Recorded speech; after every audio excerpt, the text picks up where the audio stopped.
9h28, nós estamos de volta com o TV Mar News. Gente, hoje, 27 de abril, é o dia da empregada doméstica. E a gente vai conversar via Skype aqui com o professor André Ferreira, ele que é professor de Direito da Uninasal, e conversa com a gente a respeito dessa profissão e dos direitos também que essa categoria tem, né, que foram alcançados aí. Bom dia para você, André, tudo bem? Bom dia, tudo bem? Bom dia a todos os telespectadores. E como você falou, hoje realmente a gente comemora o Dia da Empregada Doméstica, especificamente por conta de Santa Zita, a padroeira dessa categoria profissional. Muito bem. E a gente tem aí a regulamentação, na realidade. Eu acho que quando a gente começa a falar sobre os direitos da empregada doméstica, é impossível a gente não falar sobre a regulamentação que vigorou, né, a partir de um tempo já, para que essa categoria também tivesse alguns direitos. Como é que anda a aplicabilidade desses direitos?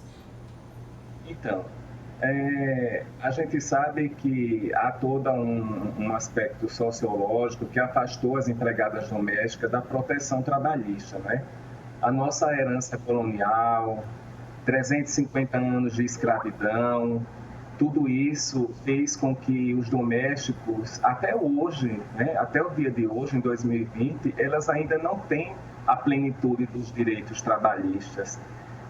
O nosso processo de abolição da escravatura deixou aí um exército de mulheres entregues à própria sorte. Então, demorou muito a conquista de direitos. Nós tivemos uma lei da década de 70, a CLT da década de 40, ela é expressa em afastar o direito dessas trabalhadoras, não tinha direitos previstos na CLT. Depois tivemos uma lei na década de 70 que deu a anotação da carteira de trabalho e férias, mas ainda férias menores do que os outros trabalhadores, um descontrole da jornada. Então, aos poucos foi evoluindo, né, o direito e com muita luta, essas mulheres, a maioria negra, pobre, analfabeta ou semi-analfabeta, foi conquistando algumas garantias. Para a gente ter um exemplo, até 2006 ainda era possível descontar do salário dessas profissionais uma parcela do que elas comiam na casa de suas patroas. Nossa, e aí veio então a lei em 2015, que foi exatamente essa lei que traz esses direitos, a questão da assinatura da carteira, que inclusive foi muito falada à época, né? A gente tem a gente tem essa lei apenas no papel, ou essa lei de fato ela tem funcionado? O que é que você pode me dizer a respeito disso? Bem, essa lei, ela regulamentou uma emenda à Constituição de 2013, né? A Constituição de 88, que é conhecida como cidadã, ela em si trouxe alguns direitos para os domésticos, mas não igualou os domésticos aos urbanos. Para você ter uma ideia, os rurais, eles foram igualados aos urbanos na CLT, na Constituição de 88, e os domésticos não. Em 2013, se aumentou uma série de direitos aos domésticos, mas ainda precisou dessa regulamentação da lei que você falou aí de 2015, né? Essa lei, ela foi muito importante. Nós tivemos um pico de formalização de carteiras do trabalho, mas ela trouxe, por exemplo, o controle da jornada, porque todos nós sabemos, né, a nossa geração, de que o doméstico sempre foi uma categoria que tinha hora para começar, mas não tinha hora para terminar o seu trabalho, e podia ser demandado o seu serviço à noite, né? Por exemplo, ainda tínhamos um costume de ter aqueles quartos de empregada, e a gente vê que aos poucos a nova geração se afasta desse modelo, não é? Pois é, e aí ele vem com essas particularidades. É empregado, então, um piso salarial também dessa categoria. E quais são os outros direitos também que essa lei acabou abrangendo? Então, Piso salarial não. É possível, através de leis estaduais, estabelecer pisos a essas trabalhadoras. Mas, infelizmente, aqui no nosso estado de Alagoas, por exemplo, elas não têm um piso salarial, como em alguns estados da região sul. As trabalhadoras domésticas alagoanas, elas realmente têm a garantia só de um salário mínimo, a menos que o seu patrão, a sua patroa, lhe pague, lhe remunere com uma quantia maior, né? Anote o seu contrato com uma quantia maior. E outra coisa interessante, hoje a gente comemora o dia de Santa Zita, essa italiana do século XIII, que foi também trabalhadora doméstica, mas aqui em Alagoas não é feriado para a categoria. Em alguns outros estados, o município pode ser estendido como feriado através de acordos e convenções coletivas, mas não é o nosso caso aqui. Que pena, né? A gente tem, então, também algumas mudanças na forma de contratação dessas pessoas, né? E, por exemplo, depois dessa lei também, as empregadas domésticas, elas passaram a ter direito também ao descanso durante os turnos do trabalho. Então, tudo isso foram os direitos que foram criados. Eu queria que você pudesse explicar a gente um pouco mais sobre isso. Então, essa limitação da jornada, que é uma questão de saúde, né, do trabalhador, ela veio com a emenda constitucional 72 de 2013 e depois regulamentada em 2015 e prevê um intervalo mínimo como qualquer outra pessoa, não é? O trabalhador doméstico ele precisa ter um momento oportuno para descanso e para alimentação. Ele não pode ser chamado o tempo todo durante aquela carga horária, geralmente de 8 horas numa residência. Tem que a patroa, a família, saber que há um limite durante pelo menos uma ou meia hora, se houver um acordo individual entre as partes, diminuir esse intervalo para meia hora, mas ele é necessário, muito necessário. A gente tem, eu não sei se é oportuno falar disso, talvez pelo momento que a gente está vivendo, mas as domésticas, elas precisam também ter a proteção nesse período de pandemia. Não sei se é oportuno falar nisso agora, é possível? Claro que é, sim, pode ficar à vontade. Então, o governo editou medida provisória de manutenção de ocupação e de empregos, né? Uma série de medidas provisórias que a mídia tem divulgado largamente, e isso inclui também a empregada doméstica.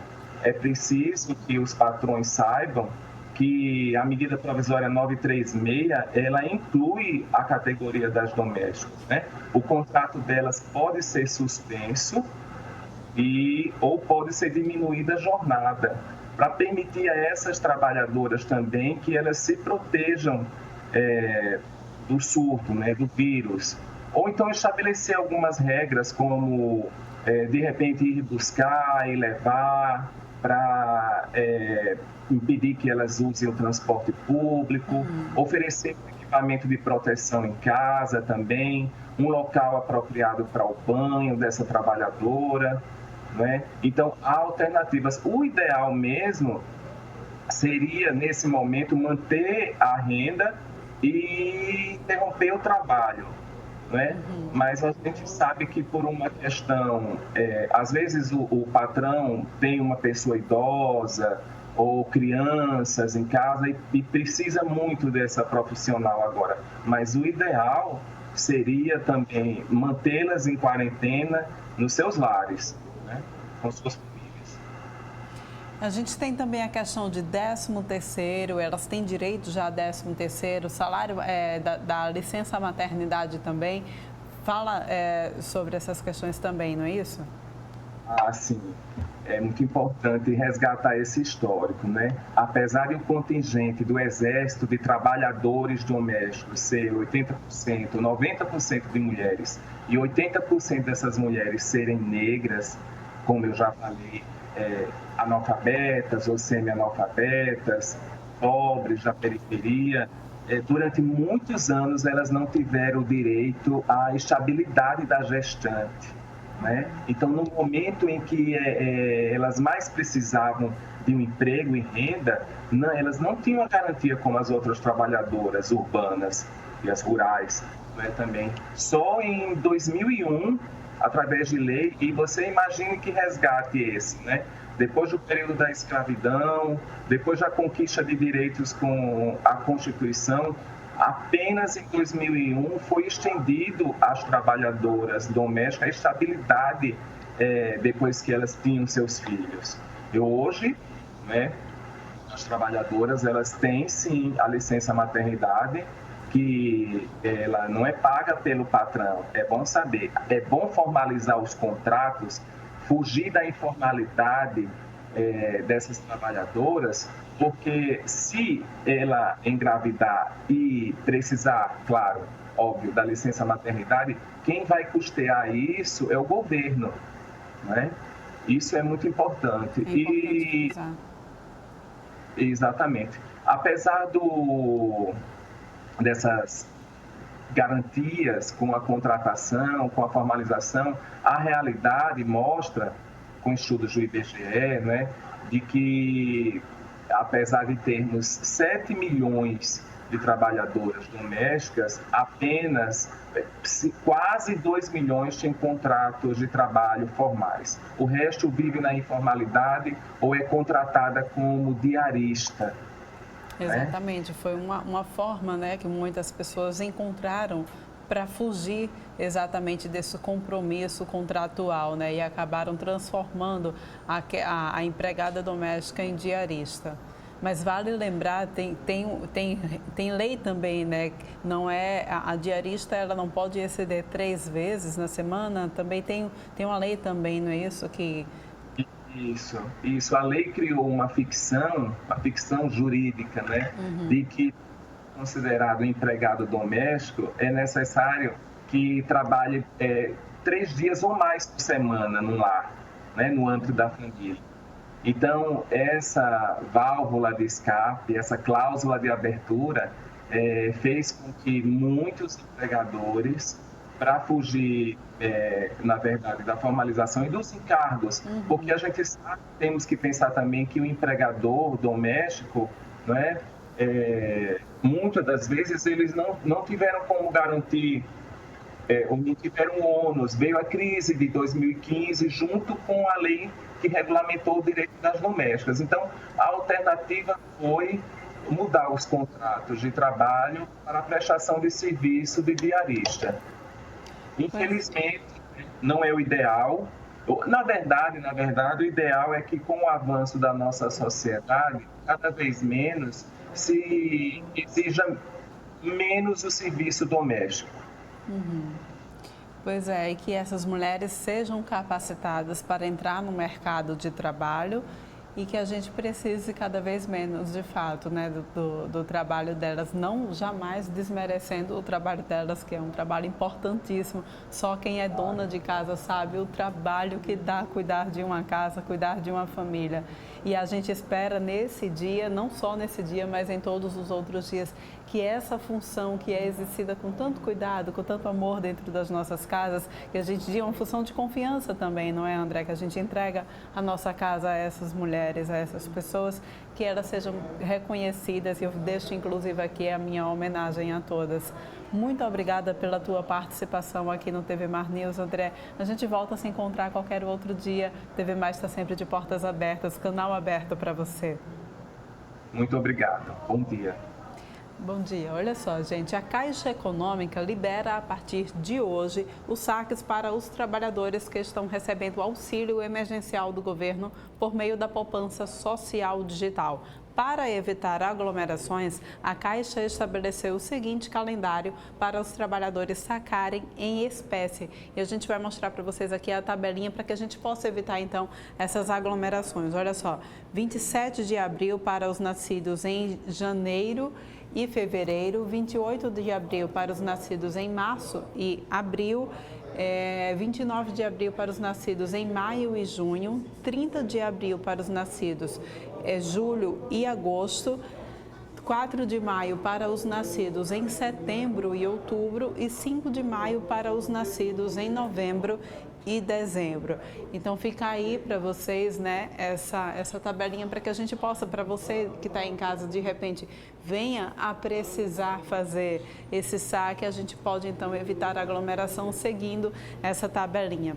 E a gente vai continuar falando aqui no TV Mar News sobre essa pandemia do coronavírus. O repórter Arnaldo Ferreira conversou com a vice-reitora da UFAL, a professora Eliane Cavalcante, sobre como é que está o funcionamento do hospital universitário. A gente vai acompanhar essa conversa a partir de agora. Vamos entrevistar agora a professora Eliane Cavalcante. Ela é vice-reitora da Universidade Federal de Alagoas e é especialista e cuida do hospital universitário. Com relação ao Covid, a contaminação, a pandemia que é nacional e paralisa quase que tudo no país. O hospital universitário continua funcionando, atendendo com suas especialidades a população? Então, o nosso hospital universitário, ele preparou uma unidade específica para o tratamento do SARS-CoV-19, tá atendendo ainda uma parte do ambulatório, que é aquela parte em que os pacientes ele vem regulado pelo CORA para o atendimento de especificidades. A nossa porta aberta do CACOM ainda continua e está em pleno funcionamento, né? E estamos preparando o HU para atender ainda mais a demanda da população. Então, o nosso hospital é público, gratuito, de qualidade e a serviço do povo alagoano. Vocês estão atendendo também o pessoal do Covid, suspeito, os casos suspeitos? Os casos suspeitos, eles têm uma porta de entrada, que é a porta de entrada do governo do estado, tá? Então, nós recebemos apenas os pacientes regulados. Então, esses pacientes regulados são encaminhados para o HU e lá eles têm um atendimento que é necessário. Quantos leitos disponíveis? Preparamos 14 inicialmente e em pleno funcionamento nós temos 6 hoje. Todos ocupados, não? Ainda não, mas está a serviço da população, né? Agora, lembrando sempre a população que a porta de entrada é sempre o serviço do Estado. Tá? As unidades básicas. Isso, as unidades básicas e mais. Tem um centro de triagem e testagem, né, que é lá no estádio, né, o Rei Pelé, se não me falha a memória, e aí a partir dali é que os profissionais de saúde fazem os encaminhamentos para a gente. Esses 6 leitos são de UTI? Todos. Os 14 são de UTI, né, com a expansão até o final do mês de mais leitos para disponibilizar para a população. Pois é, a gente vai agora, mais uma vez, voltando aqui com Mara Almeida na nossa programação ao vivo. Ela está do centro de Maceió aqui fazendo uma geral. Como é que está a situação por lá pelo centro? A gente vai conferir agora. Bom dia para você, Mara, voltando aqui na nossa programação ao vivo. 991737155. Bom dia, Porlane, mais uma vez. Eu aqui já estou de máscara, tá? Porque é importante se proteger, sim, quando a gente está em ambiente aberto. E ainda mais para vocês verem o quanto de gente que está aqui no centro. Vou aqui só reforçar os dados do boletim de ontem, divulgado pelo Estado de Alagoas, tá? Foram 560 casos confirmados e 32 óbitos. E ainda assim, parece que a população ela não está amedrontada, não, tá, com esses dados. O centro está cheio, a única diferença é que as lojas elas estão com as portas fechadas, algumas inclusive. Mas as pessoas estão circulando normalmente por aqui, como vocês podem ver nas imagens. Algumas pessoas estão sem máscara, sem usar máscara. Nas filas aqui não estão sendo respeitados, né, aquela distância mínima que é 1 metro, 1,5 metro. As pessoas não estão muito assustadas, não, ao que tudo indica, aqui no centro de Maceió.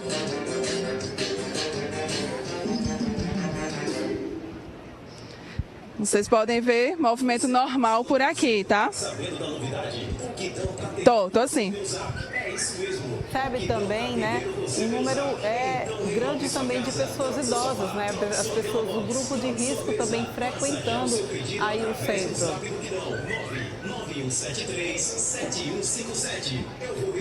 Sim, muitas pessoas do grupo de risco, pessoas idosas aqui passeando normalmente, crianças sem máscara. Enfim, a gente está vendo aqui de tudo no centro. Eu particularmente confesso que estou bastante assustada, porque eu não imaginava que fosse estar esse movimento tão grande. Eu que tenho tentado fazer o meu percurso apenas trabalho-casa. Fazia muito tempo que eu não vinha aqui no centro e tá bem movimentado mesmo. As pessoas elas não estão se importando muito aparentemente com os dados, não.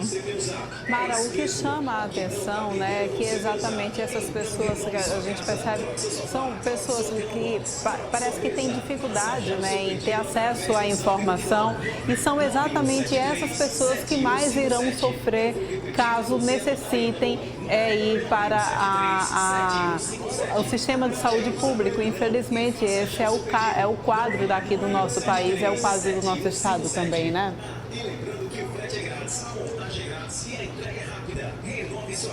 Exato, as pessoas... Eu confesso, Orlando, para você que eu estou bastante assustada assim, com a cena que eu estou vendo aqui. A gente sabe que a maioria das pessoas aqui do nosso país, elas precisam do sistema público de saúde, ainda mais aqui em Alagoas. E é estranho e até assustador ver o grupo de risco aqui andando tranquilamente pelas ruas. Enfim, eu confesso que eu estou bem chocada, sabe? Pela sua participação aqui no TV Mar News. Daqui a pouquinho você volta com mais informações ao vivo ao longo da nossa programação aqui, tá bom? Pois é, gente, olha, como bem disse a Mara, chega a ser assustador. Ela aqui estava, né, fazendo a apresentação aqui do Bem Assim e está exatamente cumprindo com o papel dela como cidadã, está cumprindo como o papel dela como jornalista, indo para as ruas para trazer informações para vocês que estão nos ouvindo, e cumpre também com o papel dela como cidadã, cumprindo então esse decreto emergencial. Não tem como não ficar assustado quando ela vai para as ruas e vê as pessoas descumprindo então esse decreto sem necessidade, gente. Acredito que quando o governo do estado ele abre algumas concessões para alguns estabelecimentos funcionarem, é exatamente com a ideia de que, se for necessário, você pode sair. Se for necessário. Infelizmente, a gente sabe que não é isso que tem acontecido, né?